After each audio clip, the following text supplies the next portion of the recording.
Good morning, MinneBar15. I am so excited to be with you today, actually twice. This will be my first presentation. This was sort of a last minute thought. Kind of the inspiration for this talk actually comes from our good friends over at Sezzle, Charlie Yoakum. So a lot of you may or may not remember when Sezzle launched, they were trying to go to market to be an alternative ACH payment system for merchants. And they were struggling, and they decided to pivot. They were listening to feedback from their clients, and they discovered a whole new sort of opportunity with the sort of layaway for payment kind of thing. And so this is a shout out to my friends over at Sezzle. So this is Pivot. So fail faster by shipping early and often, and how to stop carrying along the way. So I've been writing software since 1980, like the Apple II days, just to put a pin in that. And so this is going to be an inquiry, if you will, into a little bit about human nature, about maybe the obsession that some programmers have about perfection. It's going to be a little bit about getting outside your comfort zone and learning to ship something sooner than later. So I did promise to talk a little bit about our good friends Beta and VHS, and we'll get into that a little bit later. But here are some famous examples. I'm sure you recognize many of these brands.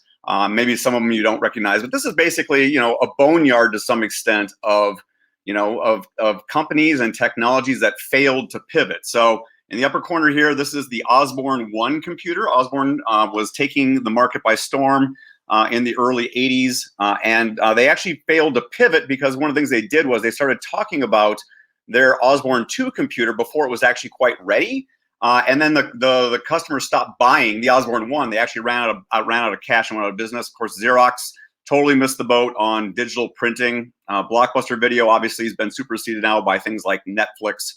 There was, of course, Redbox, which existed for, I think they still exist for a while, basically video on demand. Kodak, of course, digital imaging.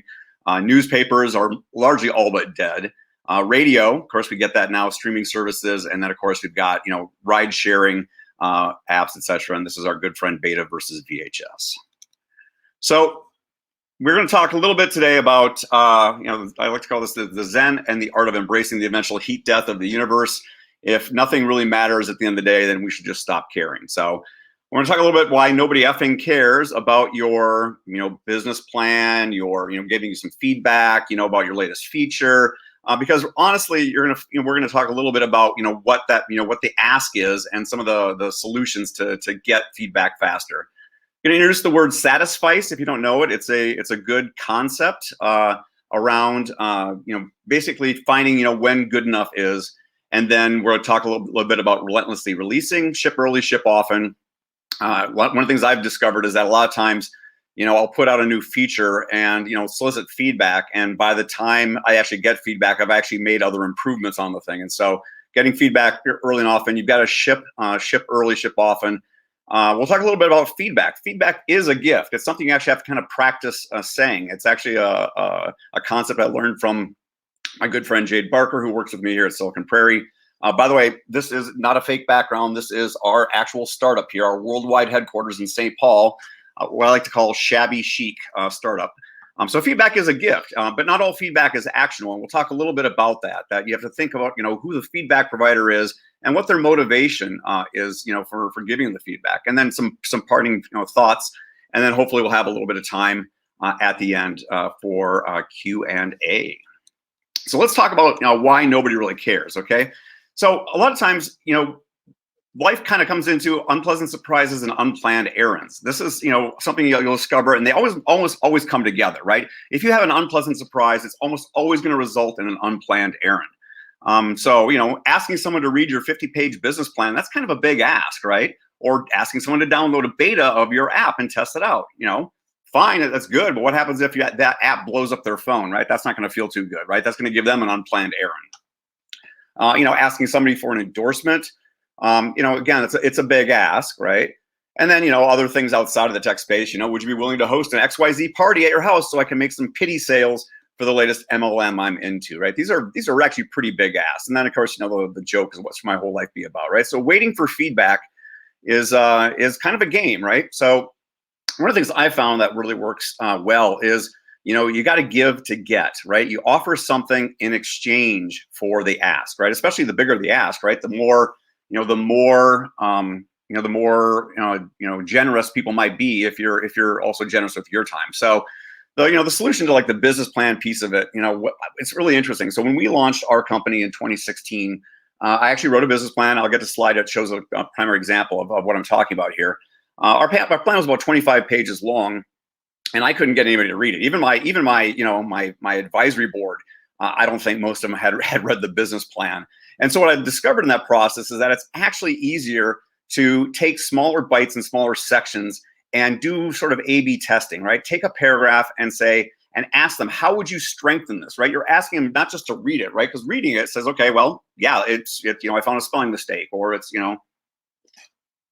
sensical.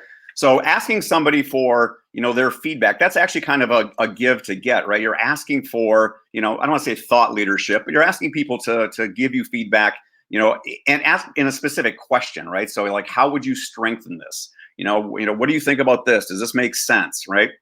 Same thing goes for, testing your software, et cetera, right? So primary example of this, right, from our own world, right? We had a original business plan was 25 pages. I've really only met about 10 people who've actually read it, right? Which is kind of interesting considering I've got 65 investors that came in on our crowdfunding campaign. And I've only met, like I said, 10 people who have actually read my 25-page business plan. I go back and reread it every year. I actually consider it a living document.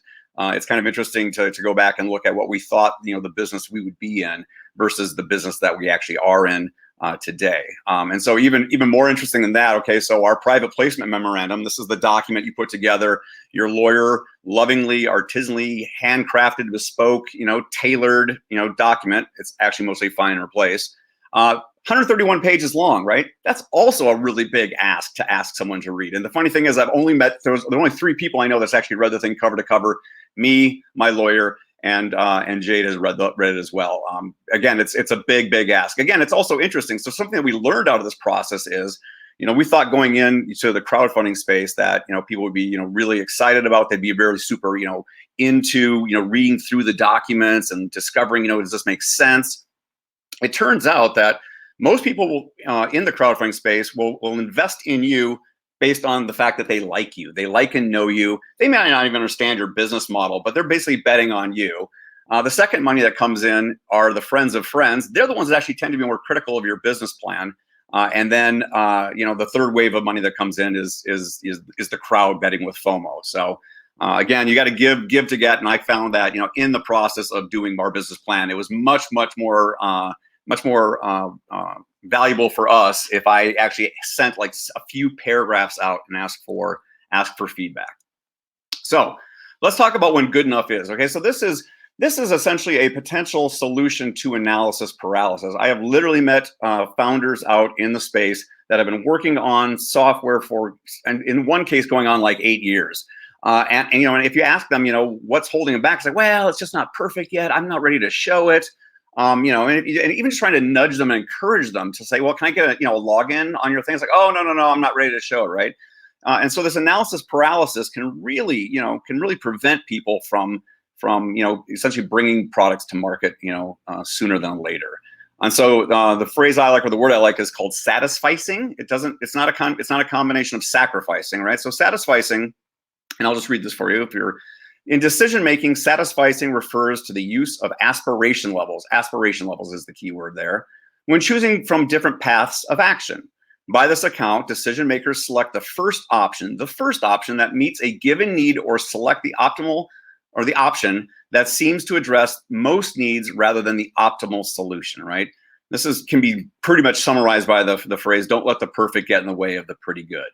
And so, it really, again, if you go back to the idea that, getting feedback is really actually kind of hard, and that, you may not get feedback by the time you've actually improved on something. So the solution that I like to think of is shipping an MVP. Now, mostly, in software, and especially with agile startups, we talk about MVP as the minimal viable product. I like to use the word valuable. Ship the minimal valuable product, right? And this goes back to, we'll talk a little bit about some of the A/B testing stuff here shortly, but really the idea is that looking for something that is valuable and the de minimis, right? Just find something that's valuable to somebody, right? Your customer, in theory, right? Otherwise you have an expensive hobby. But yeah, find something that's, find something that's valuable. The de minimis value that essentially, like the 80-20, is this going to satisfy 80% of the users, right? Because it turns out that 80% of your revenue is going to come from about 20% of your customer base. So the word of the day for you is satisficing. Later on, we're going to talk about discernment. So if you don't believe me, just watch. Here is actually a live example from our portal. If you see down here in the actions section, we have a clickable link, right? This is just janky HTML code that I wrote back in 2016 that still exists in our portal today, right? It works. It's functional. Like I keep thinking, gosh, I should really replace that with some fancier button or some graphic logos. We'll get there. We're on our 4th iteration of our software, but I can guarantee you that this janky little HTML, and there's the code down there in the window, right? This janky little code has been used for over $6 million in funding through our system. $6 million has flowed through our system because people made investment commitments, they made pledges, and then they funded those pledges by clicking on that button, right? That's just good enough, right? And we've gotten feedback, obviously, on our platform, and I'll share a little bit about that later when we talk about feedback. But honestly, today, nobody's actually said anything, not boo one, about this button at all.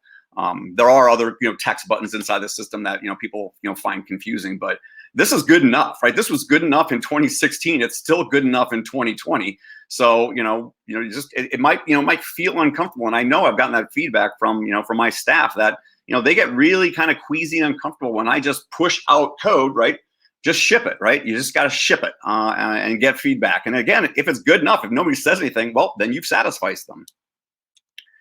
So I promised to talk about beta versus VHS. I'm not going to go too much into this, but I will share some of the observations. So for those of you that do remember the videotape format wars of the late 70s and early 80s, there was essentially 2 competing formats. There was the BetaMax, which was put out by Sony. It was, essentially considered to be broadcast quality. It was actually largely used by, TV stations for a long time, and they tried to bring it into the consumer market. And then this competing technology called VHS. Well, the spoiler alert is that the reason VHS won is because nobody effing cared about all the features of that beta, claimed to offer, right? So some of the main factors that that determined it was cost of the recorders and recording time. Because again, this was licensed Sony technology, it wasn't broadly distributed. You were paying a premium for any devices that were, essentially, could read the BetaMax format. And the early release of it was only an hour long, right? That's not very useful. That's fine for broadcast television, but for home viewing, right? It's really annoying to have to pop a cassette out and put another one in when you're in the middle of watching a movie, right? It's a really big ask. VHS was, it was 2 hours from the get-go, right?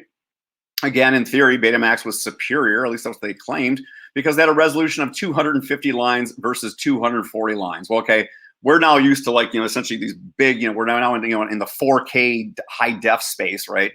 Today, but at the time, it turned out nobody really cared about those extra 10 lines. Slightly superior sound, more stable image, higher quality construction. But again, those were features, not benefits. And that's, to some extent, that's really, what we need to figure out here is we need to, convert, find the things that are benefits and not actually features. And that's how you can tell, the difference between someone who's a really good salesperson is that will translate a feature into a benefit, right? And in the end of the day, these features, these differences were negligible to consumers, and thus they didn't justify the extra cost. And so BetaMax, basically lost out, to the annals of history. We had a sudden, sort of a similar flare-up of this again in the 90s. With DVDs, and in the end, Sony's Blu-ray did actually win out. I think they learned a lot of lessons from the beta bruising they got, and so today the Blu-ray format that we have is essentially Sony technology. They actually won this time around. So what's the solution? To trying to figure out the features versus benefits side of things? Do A/B testing. A/B testing is where you have essentially two versions of a given feature, and if possible, you split test it, right? You can say, and especially if you can do this automated through through software or on your website, you can actually present 2 different options to your consumers, and so you can actually basically do kind of a genetic algorithm, right? Where you essentially you keep essentially weighting the things that essentially get used more often, and then the unused features will just sort of trail off to the bottom. And so A/B testing is a good way for you to figure out, essentially to slice through, the features versus benefits conversation. Let's just check the window real quick here, see if there's any questions. Question for Brian: How often is shipping? Let's see. How often is shipping often? Is it a frequently fixed schedule? Yeah, I'll talk about that in just a minute. That's a great question. Honestly, I like to do, and we'll talk about. Well, we're going to talk about it right now. Actually, thanks for asking. That's a great. It's almost like you read my mind. Is that a shill in the audience? The true genius, I think. Okay, so first of all, the secret to happiness is managing expectations, mostly your own. But I think the true genius of agile development methodologies comes down to the ability to manage other people's expectations. That, I think, is hands down what makes agile development so powerful, right? And essentially it comes down to this, right? You establish a backlog of reprioritized feature requests and bug reports. Reprioritize because in theory, every cadence you're going to go back and look and see, okay, well, is this still important? Does this still matter? Has this been superseded by something else, right? And then you include feedback, right? That's the voting from the end users, right? That's how you prioritize that backlog. Using an inviolable scheduling cadence. And this is the hardest thing that we had to cover when I was actually working in corporate America, trying to get management to buy in on the idea that when we start a sprint, it's inviolable. We don't change, the feature set until we're done. Obviously, production breaks, et cetera. That's a totally different operational sort of issue. But again, if you get that cadence down, right, you train your users to trust you on your delivery and your performance, and you demonstrate your ability to pivot, right? The ability to say, okay, look, okay, this is good enough. We're going to do this thing, and then ta-da, we delivered it, and then we have a retrospective, we reprioritize, and we move forward. And so, example, for instance, we deliver, development releases weekly, stable releases monthly. I mean, there are some teams that have optimized CI/CD to the point where they are doing, multiple pushes into production, all day long, right? The really optimized, mature organizations that have this, down to the T, are shipping things, continuously because they have essentially robust processes in place. They have essentially automated testing. Automated testing will get you there, right? The ability to make a change and test it automatically, allows you to do that, right? Doing things like having, vetted components, will let you do this. And so if you go through and do a manifest of all your software and say, okay, this is the version of jQuery we support. Anybody that supports this, anyone that's using this version, whatever, gets a free pass or a fast path off to production. Anybody that's not using approved components, goes into the slow lane, right? They might have to go through a code review, even with automated testing. And so the other thing you can do too with CI/CD is that you can actually do what's called feature toggles.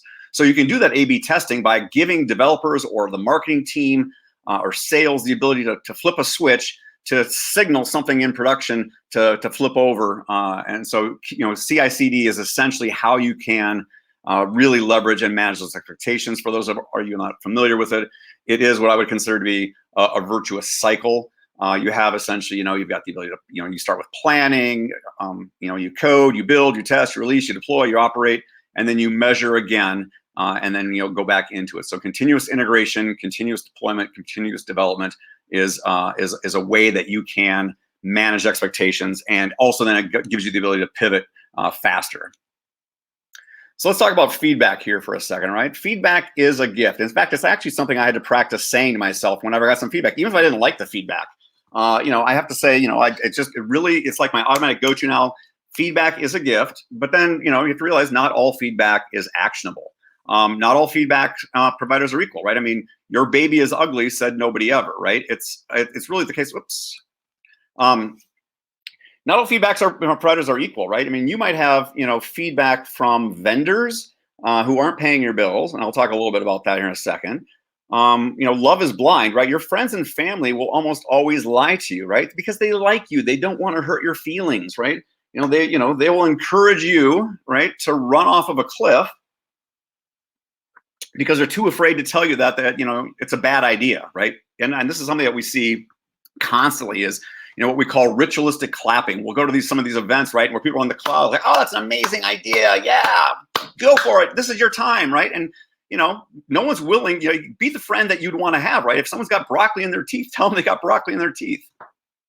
The other one I love is the feedback where if you care so much, you should buy an opinion. I've gotten several bits of feedback from people that think the Silicon Prairie name is goofy. They don't like it. They think it's kitschy. And my attitude is like, look, if you care so much, buy an opinion, right? If you actually want to have some influence, right, make an investment, and then we'll talk about changing the name, right? If you care so much, buy an opinion. And then the last piece is espoused values versus enacted values. Watch what I do.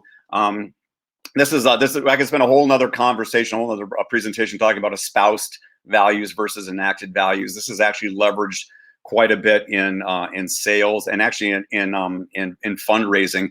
You'll see people come out and knock on your door and say, hey, we're out collecting signatures today from people who care, who claim, or people who love clean water. They want to see more clean water, and right, so they'll hand you the clipboard, you'll sign, yes, I care about clean water, and then they'll flip the clipboard over and say, well, today we're also collecting donations for people who care about clean water, right? Well, what they've done is they're just testing you on your espoused values, right? You said you care about clean water versus enacted values, vote with your money, right? So the solution to this is try to avoid echo chambers. Try to get as many feedback providers as you can. And take uncomfortable feedback, take contrarian opinions, right? But just remember that not all feedback is actionable. Give you an example, right? So when we launched in 2017, we had a landing page.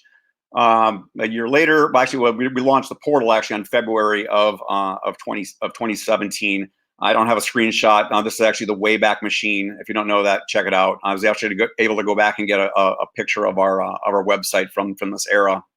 But the reason I bring this up is that in February 2018, we got our federal funding portal. The funny thing is, I actually got feedback from our regulator, FINRA, and they said, well, we've looked at your portal and we don't think it's very sophisticated. I'm like, okay, thanks, vendor. I mean, I pay you guys, right? Sophisticated? So I took that feedback to heart, and you can clearly see as of yesterday, we've done nothing to change the user interface. Now, we certainly have taken feedback from, yes, we're going to make it, we've got another version coming. It's going to be mobile friendly, but not all feedback is actionable. Think about the feedback provider, and really, if they have an opinion that matters to you, right, then you take it to heart. If not, don't care.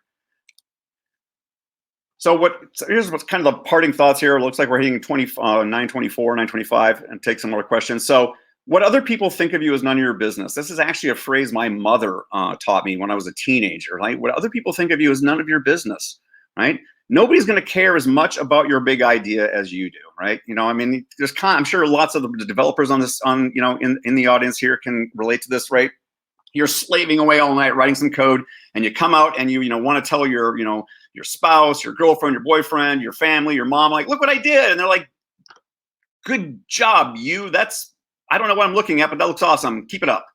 You may have to realize too, from a matter of competency, right? Your half-assed approach might be better than somebody else's best, right? Just ship it, right? Life is rarely, if ever, what I call the last train leaving the station. So many people try to activate you and trigger you on FOMO, fear of missing out. And it's very rarely that anything in life is the last train leaving the station, right? Put it another way, you're going to potentially get another bite at the apple, right? You're going to get another opportunity to make a better impression. And then lastly, you have to realize that people, they vote with their dollars. They fundamentally, right? That's that enacted value versus espoused values. That really, at the end of the day, people, you have to look at what they do, not what they say. And then, the famous quote, you miss 100% of the shots you never take, right? So my solution here is to, try to get over that kind of, that analysis paralysis. To think about the feedback providers, find a solution that's just good enough, and ship it. And with that, I think I will take any questions that you have. You can come and see us. We actually do an open office hours every Friday morning. This is a way that we use it to kind of guard our time, so we don't do coffee dates. Obviously, in the time of COVID, nobody does coffee dates. It's something that works out really well. First hour is ask us anything. It can be about blockchain, crowdfunding, what your whole life should be about. We'll be happy to answer those questions any Friday morning. And then we do put on a crowdfunding 101 from 10:30 to noon. And that's a QR code to find me on LinkedIn. Okay. Let's see. Got a question here from Jason. How do you make sure you don't go to the opposite extreme of churning out bad quality? General Motors should have doubled down on the quality control for the Vega, right? And the Citation and the Cadillacs.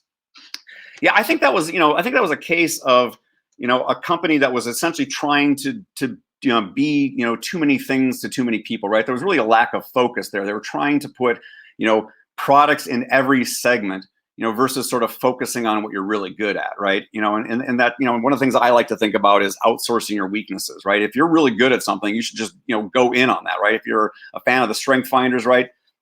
Play to your strengths, but outsource your weaknesses. And so I think in the case of GM, it was really them trying to be too many things to too many people, and versus, basically, focusing on, iterating on, on a product line or, high value product lines versus like dumping a bunch of stuff on the market. Great question. Other questions, other thoughts? I'll pause.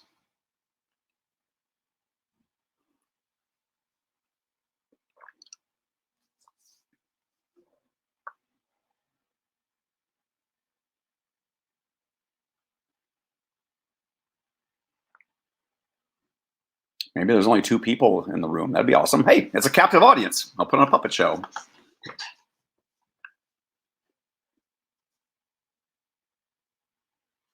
All right, awesome, cool, very good. No more other questions at the moment. So thank you guys so much for your time and attention. Really appreciate it. If hopefully I've inspired you, at least about, if not, I've taught you a new word, satisficing.